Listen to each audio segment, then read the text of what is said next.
He only wanted a quiet meal, a chance to enjoy a moment of peace in a crowded restaurant. But that night, peace was the last thing he would find. For men watched him from across the room, their eyes fixed, their whispers sharp. To them, he didn't belong. To them, he was nothing more than a target. What they didn't know, what no one in that room could have imagined, was who he truly was. Within moments, a simple dinner turned into chaos, an attack that left the entire restaurant frozen in shock.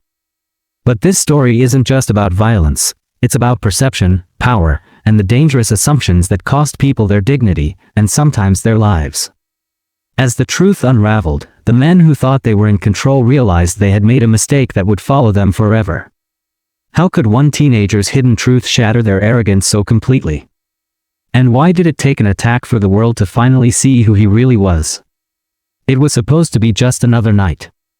The restaurant was alive with chatter, silverware clinking against porcelain, the low hum of conversations filling the air. For most people, it was nothing special, just a place to eat, laugh, and move on with their evening. But for him, it meant more. The teenager had worked hard to get here, not because he craved fancy meals or expensive surroundings, but because he had earned the right to enjoy them. His days were long, his studies demanding, and his responsibilities heavier than most kids his age could imagine. Yet despite the weight he carried, he never complained. He kept pushing, knowing there was more to his life than what the world expected of him. To those passing by, he was just another young black teenager, someone easy to overlook, someone they assumed they already understood. Few bothered to ask about his late nights spent studying, the part-time jobs that helped his family, or the dreams that stretched far beyond the walls of his neighborhood. He was invisible to them, a shadow in plain sight. But beneath that quiet presence was a story no one could guess. He wasn't just another teenager trying to get by. He was someone whose identity carried more weight than anyone in that restaurant realized. The night seemed ordinary enough. A table near the corner, the warm glow of dimmed lights, the gentle buzz of conversations around him.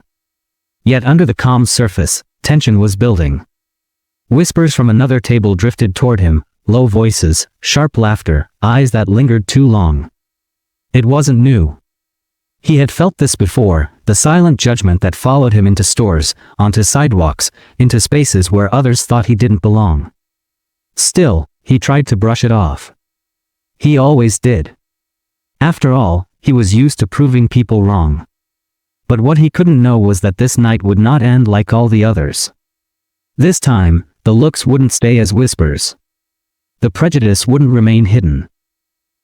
And the men watching him weren't simply passing judgment, they were preparing to act. And with each passing minute, the line between ordinary and unforgettable was slowly, silently beginning to blur. The glances became stares. The whispers grew sharper. At first, the teenager tried to ignore it, he had trained himself to do so. Years of being treated like an outsider had taught him that silence was often the safest shield. But silence does not erase danger, and on that night, danger was circling closer with every passing second. The four men weren't just bystanders. They were watching him with a kind of ownership, as if the room belonged to them and his very presence was an intrusion. Their suits were sharp, their laughter loud, their arrogance almost theatrical. To the staff, they were regular customers with deep pockets. To the crowd, they were untouchable. But to him, they were a storm waiting to break. At first, it was small, a mocking laugh that carried across the room, the deliberate sound of a chair scraping as one of them shifted closer. He looked down at his plate, forcing his hands to remain steady. But inside, his heart was already tightening, his mind calculating the unspoken rules of survival. Don't look back. Don't respond. Don't give them a reason. But prejudice rarely needs a reason. One of the men stood, his glass still in hand, and strolled past the boys' table. His gaze lingered far too long, his smirk dripping with contempt. The boy could feel it, not just the look, but the message beneath it: you don't belong here. When he didn't react, the man leaned toward his friends, muttered something under his breath, and the group erupted in laughter. Heads turned. Strangers who moments ago were lost in their meals now watched the scene unfold like an unspoken performance. The boy could feel their eyes on him, the silent complicity of people who saw but did not act. He wanted to stand up, to walk away, but walking away was its own kind of trap. Leaving would signal defeat. Staying would test his endurance. Either way, he was cornered. The waiter approached, his voice low but urgent, as if trying to defuse something before it ignited. "Everything all right here?" But the boy could see the fear in his eyes. The staff had seen this before. They knew trouble when it was brewing, and they also knew who the management would side with if things turned ugly. And then it happened. A chair scraped violently against the floor as one of the men stood, his posture suddenly aggressive. He walked straight toward the table, leaned over, and said nothing. Just stared. The silence was more threatening than words. Every second stretched into eternity, the weight of the moment pressing down on the boy's chest. When the man finally spoke, it was barely above a whisper, but loud enough for those nearby to hear. "You think you can sit here, like you're one of us?" The boy froze. He had heard variations of those words all his life, but never in a moment so public, never with the threat hanging so heavily in the air. Around him, the restaurant grew quieter, anticipation replacing conversation. Everyone was waiting, not to intervene, but to witness. The boy's hands trembled beneath the table, but his face remained still. He knew that any reaction could trigger what was coming. But before he could gather himself, another man rose, joining the first. Then another. Then the fourth. Now all four surrounded his table, their presence suffocating, their voices rising like a tide. The accusations began, thinly veiled as jokes. Questions about what he was doing there, about whether he could even afford the food on his plate. Comments about people like him. Their words stung, but it was the laughter that cut deepest, because the laughter wasn't just from them. Scattered chuckles from nearby tables betrayed the truth. Prejudice didn't exist only in the men standing over him. It existed in the silence of those who refused to stop it. And then, the moment broke wide open. One of the men reached for his shoulder, gripping it harder than necessary. The sudden contact sent a shockwave of fear through his body. He tried to pull back, but the man tightened his hold, dragging him halfway from his chair. The scrape of the chair legs against the floor was deafening, echoing through the restaurant like a warning bell. Gasps filled the air. Some diners looked away, unwilling to meet the boy's eyes. Others leaned in, morbidly curious. But no one moved. Not yet.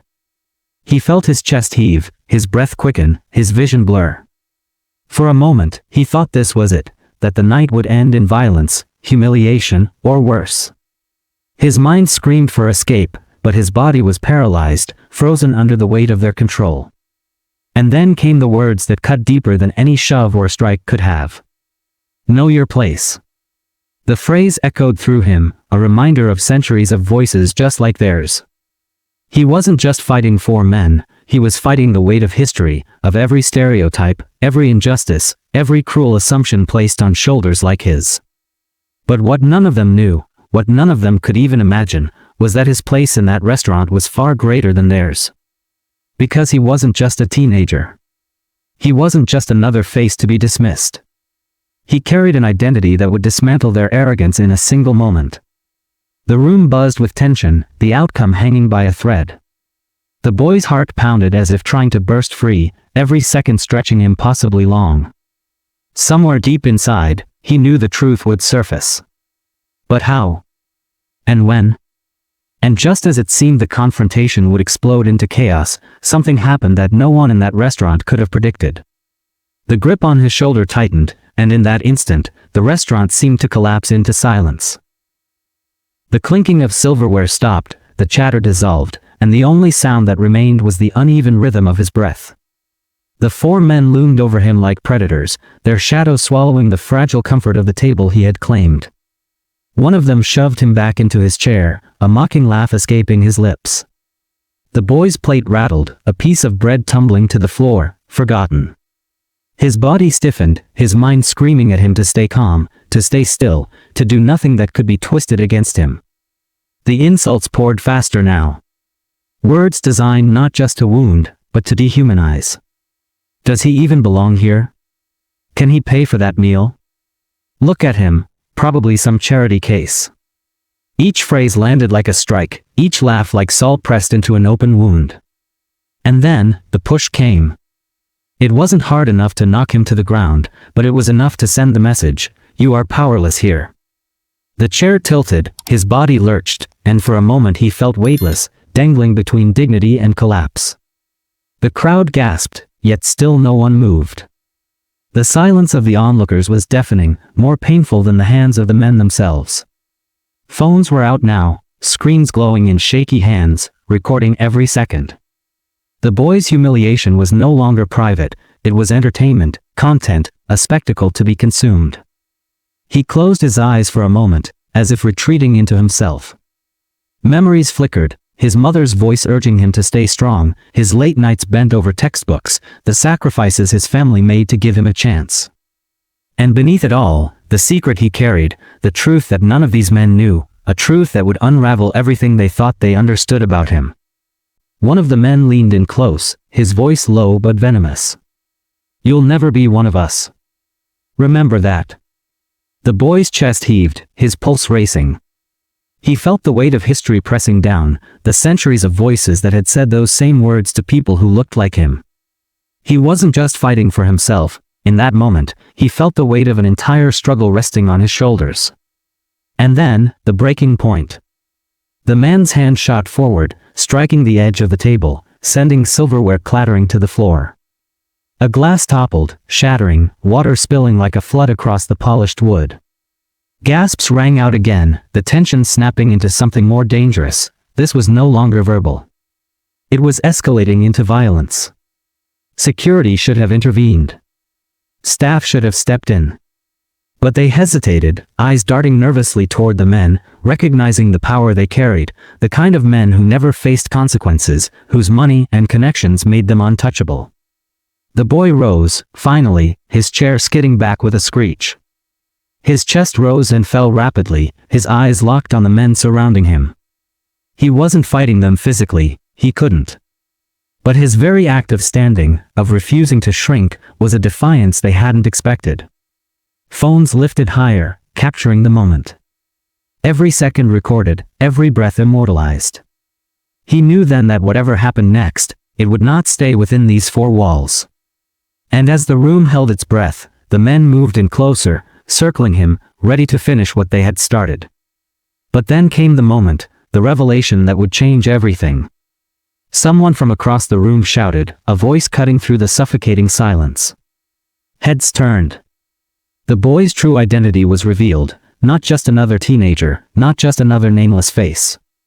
A connection to power, to wealth, to influence beyond what anyone could have imagined. The men froze. Their arrogance faltered.